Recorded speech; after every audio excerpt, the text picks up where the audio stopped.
with the music, we express fear, joy, and other very deep feelings when we are performing, either when we rehearse or when we are like on a rehearsal or when we're on a stage. And it helps us to channel those feelings and helping us to feel like happy and experience joy and also um, transfer that same feeling to the audience. But to present to others what we feel or what the composers felt through music while composing the piece, we have to fine tune some of our notes and phrases and also to analyze the music composition. And that's part of the theory of music and harmony. And here is when the feedback comes through the door. So the door that as performance, we must keep it open sometimes for a teacher um, because we want to hear a feedback. But we also have to remember that our opinion as a student matters and that we can also agree or disagree with our teacher. Because sometimes what we play might feel that correspond with our story but doesn't correspond with the story of the teacher. And when we play something, it's about us and it's about the connection with the composer, about his time, where he did that piece, why he was inspired to make that piece, how he was feeling when he was writing that piece that we are about to perform. And then we are going to ourselves, like, okay, what this piece helps me feel like, what do I feel about this piece? What do I say through words and express through music that I cannot through the words? And that's how we make the story of the piece. So once we have the story, then it's very easy. Then we are just going to learn that story and then we are going to let the people know our story. Of course, the people will like think of the story in different ways because no one will ever know the real story like we know. Because with each performance is different and we can change the story. So we can change the story, we can change bowings, we can change anything that we want. So everything is flexible. So I also wanted to say that it's essential for mutual agreement here between the student and the teacher. And I suggest, like I said, this emotional and story part to be to the student and the other part to be to the teacher, the part where we discuss the bowings, what's a good like fingering based on the student hands.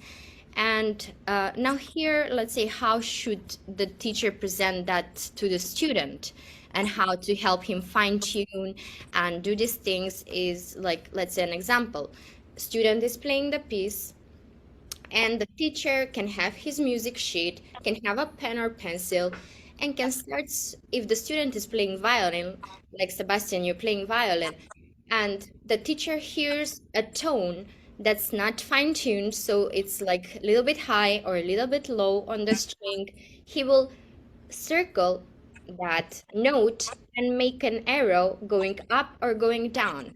And that way, when the student finishes the performance, the teacher will show him at home what he has to do, where he has to look, what he has to focus on. And he will tell him, okay, in this lesson, you have 10 notes that you have to work on. And ask the student, okay, you have 10. How many you think you can bring next lesson with you that are clear? And then you will tell the teacher, okay, I think I can make one, but if I make two, that would be great. Perfect. So this is a one way of how it's important the teacher to interact with student and the student to respect the teacher. Also, I want to mention here that the teacher should not let the student stop. The teacher should not stop the student while the student is performing. So that means that the teacher, when is listening to the student, it has to listen the student all the way through the whole composition, and after the student finishes, it will say what are the notes from that reading or performance.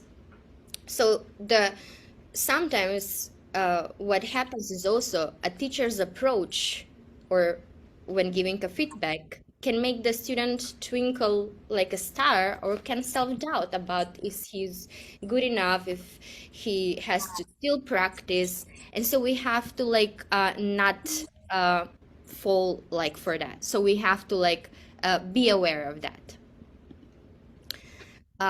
Okay, so I just let one student in. So it's important this way of feedback because it's matter for successful performers and for accomplishment for both us as a teachers and you as a students. And in order to do the feedback well, let's think for your personalities as a teachers. Let's think what is your personality? Do you like more like to pay pieces that are more like closed or they're more open? Do you like to perform in a place that's like a concert hall, or you like prefer to be on a stage that's a little bit higher, or you like to be on the same level with the audience? So these things are important to know, and also important to know if the piece that we are giving you is make you happy or sad, because that can also influence the performance.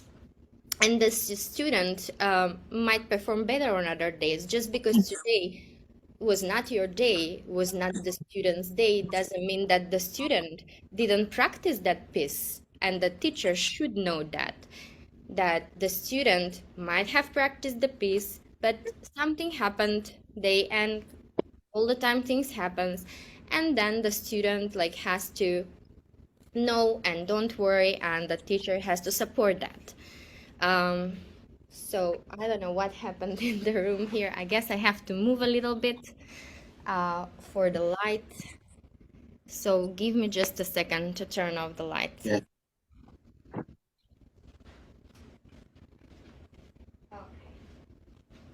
It's the sensor, and I'm here at the school. So here where we stopped. So this is a very important moment of how we will like make our student feel, and if we going to keep our student to continue practice and love his instrument and love to succeed and love to play, or we are going to have our student think, well, I'm not feeling happy with this piece, but it's also good for you here to advocate for yourself and go and talk and say, listen, I don't feel that like I that this teacher is the right teacher for me, and I just don't feel that we are on the same page. So it's good from you to give that feedback about the teacher, so how also the teacher can improve. um, so now let's talk about like different cultures. So how can we, because in each piece that you play that composer comes from a different country, different culture. So how can we match the student, you, with the right piece and have him represent that composer's culture and where the work was born? So this is like history of music and musicology, but it's also part of performance. So let's think like, do you think it tells the story? Do you think it tells the story, the cultural story? Because all these composers from Bach that was born in Leipzig, from like Italian um, Clementi, or like any other like composer um, that was born like Greek, they coming from different countries, and they have different styles of playing. They've been in um, different styles of composing depending on the year they were born in. So let's say one student plays Bach and then another student play Rachmaninoff. So we have Germany, Bach, and we have Russia. And Germany, what we know about Germany and their style of playing, is anyone can tell me like what they know about like the style of like classical music, because the classical music is like the foundation like in Germany. Is any one of you want to answer this now? Okay, so we have Mozart, right? Mozart is Austrian, but it's like Austria and Germany. And we have like other composers like Mozart that they influence the classical music. And the German, and I've worked with German teachers, they focus more on the technique rather than the music. So what they want first to make sure is that the technique is perfect. And then once the technique is perfect, they go and focus on the music. Unlike Russia, when I worked with teachers from Russia, and they are focused on having at the same time the technique and the phrase, the expression. So at the same time, while you play either piano or violin, you have to focus on the technique and you have to focus on the expression. So these are two different cultures, two different styles of learning and playing. Okay, so uh, now let's see, we will talk a little bit about the music in young children and the feedback and how we know all that improves the concentration, memory, and then it's perfect learning tool that also has ability to solve our own uh, problems. So associating a specific activity with music and can also help establish routine and can help establish routine also for practicing, rehearsing every day. Because if we rehearse, let's say, one day and 1 week we don't rehearse, then the time that we have to have for our next performance to practice and be on time, it's like if we don't practice 1 week, it feels like we haven't practiced 2 weeks, so it's doubled. So that's important for you to know when rehearsing and when practicing. So what is of importance as well is the feedback, the philosophy, how we use the developmental pedagogy and methodology in choosing the piece and talking about feedback to them. So uh, we must be like children, of course, and give constructive feedback through imaginative stories about the piece. And this is for the teachers. Example, let's say student is playing the Morning Mood by Grid. Do we know the that piece? Da, da, da, da, da, da, da, da, da, da. And let's say in this section, the beginning, we feel like the sun is slowly waking up.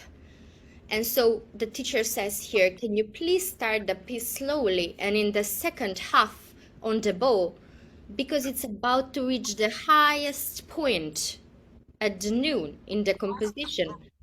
And the culmination, what about the high notes? So we can use the high notes as a culmination. So now when it reached with the bow, it was time to get ready and go back home, the sun. So now we have to stop and see other different parts of the composition. So this is one way how your teacher can help you to learn the piece.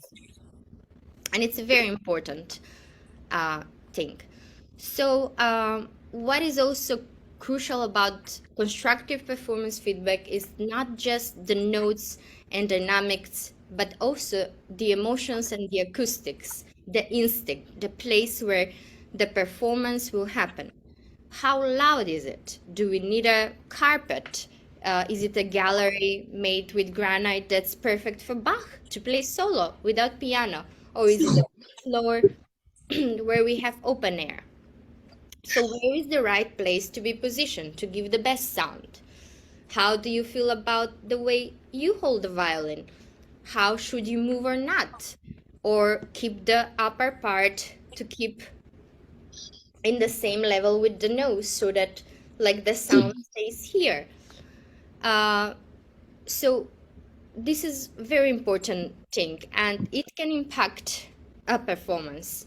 So what I would suggest is like if you were about to play in an orchestra, try to sit at the end of the chair where you feel like your legs are connected to the ground. That way, we have all of the weight coming down to our feet, and our sound is better, either violin or either piano.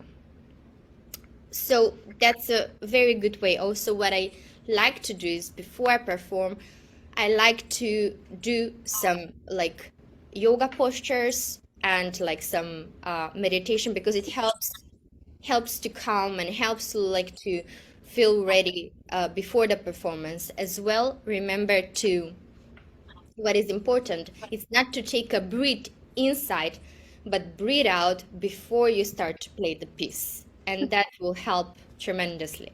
So now let's talk about the rhythm that is interpreted by the left part of the brain, the tone that is the front and bottom part, and the lyrics, their central area, the voice, and how you perform, how your teacher, does your teacher use voice? Does your teacher sings when he wants you to tell you about the piece? Because feedback we can use also sometimes singing, and because some students are like more used to that way.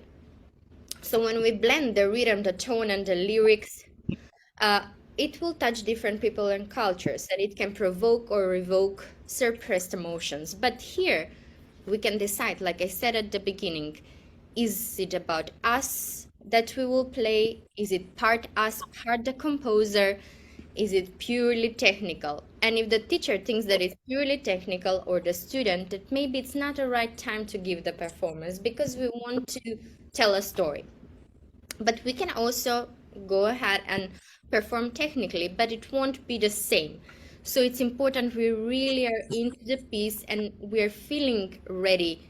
We set our time and we want to perform. Sometimes it takes 6 months, sometimes it takes 1 week, and so it depends all on the student. So music also, of course, can increase their happiness and improves their health, and also to the people who are listening. So this way is very beneficial and positive way of teaching, and praising our student and praising you could create a wunderkind, because the student receive positive feedback from us, whereas at home maybe the student needs to improve more, is asked to improve more.